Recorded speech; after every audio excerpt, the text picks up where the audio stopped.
আসসালামু আলাইকুম। শেখ মেহেদীকে অলরাউন্ডার বানাতে গিয়ে আমরা একবারে ব্যাটিং পজিশনের বা ব্যাটিং স্ট্র্যাটেজির যে একটা অবস্থা, সেই অবস্থা একদম বেহাল করে ফেলেছি। শেখ মেহেদীকে অলরাউন্ডার বানাতে গিয়ে।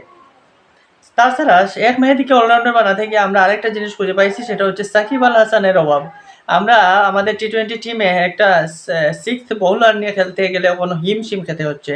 কারণ আগে আমাদের সাকিব আল হাসান ছিল, সাথে আরো 5টা বোলার নিলে সো এটা বলা ঠিকঠাক থেকে যেত, তাতে কোনো সমস্যা হতো না। কিন্তু এখন আমাদের সাকিব আল হাসান নাই বলে আমাদেরকে ফুল 5টা বোলার নিয়ে খেলতে হয়, এবং সেই সাথে যদি 6th অপশন খুঁজি তাহলে আমাদের একটা ব্যাটসম্যান হয়তো কমানো লাগে। তো সেই ব্যাটসম্যান কমানোর ক্ষেত্রে গিয়েই আমাদের বিপদে পড়তে হচ্ছে। সেখানে আমরা কি করতেছি, আমরা শেখ মেহেদীকে জোর করেই অলরাউন্ডার বানিয়ে ফেলতে চাই। তো আমরা জোর করেই তাকে দিয়ে সবকিছু করার চেষ্টা করছি যে শেখ মেহেদীকে জোর করে আমরা অলরাউন্ডার বানিয়ে ফেলবো। 3 ম্যাচের মধ্যে 2টা ম্যাচ খেললো, 2টা ম্যাচেই আমরা কি করলাম, উপরে ব্যাটিংয়ে পাঠালাম। ব্যাটিংয়ে পাঠানোর পর কি হলো, তার ব্যাটিং স্টাইল দেখলে মনে হবে একদম নতুন খেলতে আসছে। সেই লেভেলের কোনো লেভেল বলতে ব্যাটিং এর কোনো ক্লু পর্যন্ত তার ব্যাটিং স্টাইলে পাওয়া যায় না। গরু বলে গিয়ে আবার ঠিকঠাকই বাড়িয়ে টাড়িয়ে একদম ফাটিয়ে ফেলেন।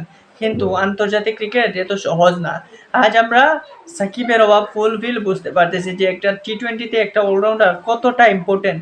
সেই ইম্পর্টেন্ট রোলসটা এখন কে প্লে করবে। আমরা মেহেদী হাসান মিরাজকে দিয়ে ট্রাই করতে পারতাম, কিন্তু মেহেদী হাসান মিরাজের ব্যাটিং ঠিকঠাক ছিল। হ্যাঁ, শেখ মেহেদী থেকে বেটার ব্যাটিং করেন মেহেদী হাসান মিরাজ, কিন্তু টি-20তে বোলিংয়ের ক্ষেত্রে আমরা আবার ঢুকি। বোলিংয়ে সেই শেখ মেহেদীর মতো মিরাজ সেই লেভেলে বল করতে পারেন না।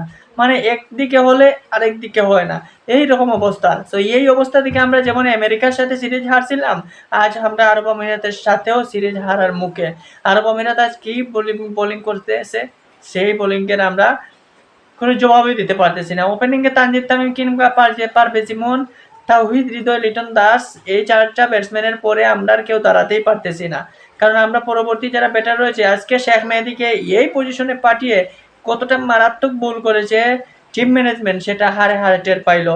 কারণ এইরকম পজিশনে শেখ মেহেদীকে দিয়ে হবে না। এখানে যদি শামীমকে পাঠাতো তাহলে আরো বেটার ব্যাটিং করতে পারতো।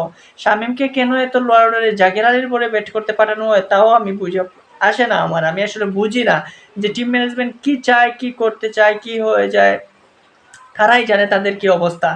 সো দিন শেষে এই পরিস্থিতি থেকে উত্তোলনের একমাত্র উপায় হচ্ছে মেহেদী হাসান মিরাজটাই। কারণ মিরাজ যদি টি-20তে কোয়ালিটিফুল বোলিং করতে শিখে যান, কোয়ালিটিফুল বোলিং করেন, তাহলে দেখবেন যে সেই অভাবটা মিটে যাবে। সেখানে আমরা পারফেক্ট একটা অলরাউন্ডার পাবো ব্যাটে বা বলে। তখন আমরা 6 বলের বোলিংয়ের অপশনটা সহজে পেয়ে যাই। কিন্তু আজ 6 বোলারের অপশন সহজে পাই নাই বলে আজ আমরা শেখ মেহেদীকে জোর করে ব্যাটিং অলরাউন্ডার বানানোর অনেক ট্রাই করতেছি, কিন্তু এভাবে সম্ভব না ভাই। এত ট্রাই করবেন, কিন্তু ট্রাই করতে করতে দেখবেন 2-1টা ম্যাচে হয়তো লেগে যাবে, কিন্তু ধারাবাহিক হবে না। তো শেখ মেহেদীকে শেখ মেহেদীর জায়গায় রাখুন। ওকে ওই নাম্বার 8-7-এ ব্যাট করানোই বেটার। ওকে দিয়ে বোলিংটাই সারিয়ে নেন, কিন্তু ওকে দিয়ে ব্যাটিংকে উঠিয়ে আজকে যে 9টা বল খেললো, সেই 9টা বলে তার ব্যাটিং স্টাইল যদি আপনি দেখেন, তাহলে আপনি হয়তো তখন আপনি তাকে গালি দেবেন। কারণ এইরকম ব্যাটিং করে কেউ, সে মনে হইতেছে টেস্ট মেজাজে নিয়ে আসে, একদম ব্যাট সোজা করেই রাখে যে বল আসা মাত্রই আমি ব্লক করে ফেলবো, বল আসা মাত্রই আমি ব্লক, আর কিছুই করবো না। মেইডেনের বয়ে হয়তো সেখানে একটা বাড়ি মারছিল, মারার পরে 2টা রান নেওয়ার পর লাস্টের বলে কি করলো, কিভাবে আউট হলো। সো শেখ মেহেদীর কোনো ব্যাটিং ক্লাস নাই। তো ক্লাসহীন ব্যাটারকে আপনি উপরে দিয়ে কোনো কিছুই পারবেন না।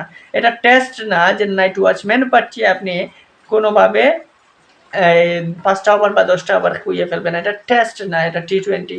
প্রত্যেকটা ওভারেরই দাম আছে, প্রত্যেকটা সময়ের দাম আছে। তো সেই জিনিসটা বুঝতে হবে টিম ম্যানেজমেন্টের, না হলে কিন্তু কষ্ট আছে আরো সামনে।